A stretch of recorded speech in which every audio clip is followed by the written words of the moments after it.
Presented by JM Music.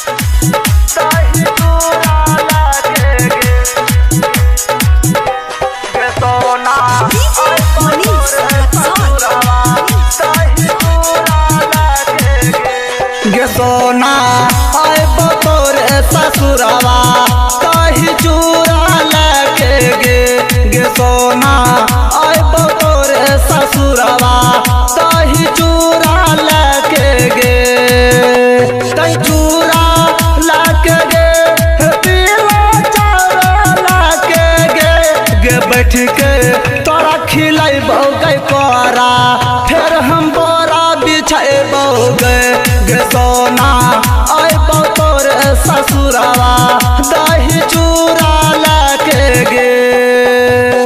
DJ Manish Raksol. सोना आए बतौर ससुरवा दही चूरा लेके गैसैया पूछतो छेलहु कौन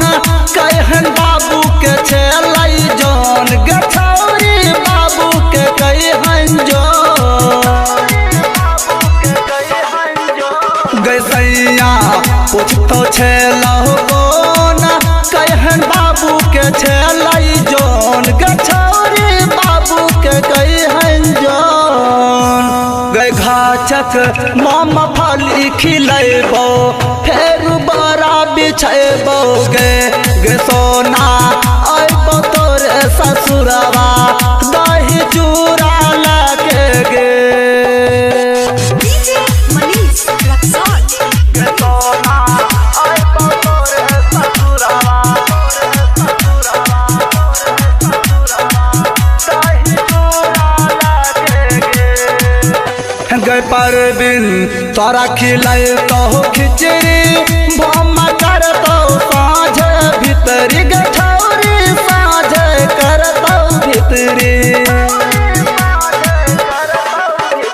गए परबिन तोरा खिलातो खिचड़ी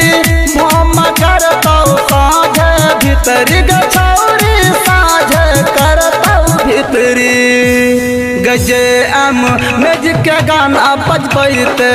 तोरा ससुरा आएबो गे छौरी आएबो तोर ससुरवा दही चूरा लके Manish Recording Studio, Raksol, Raghunatpur.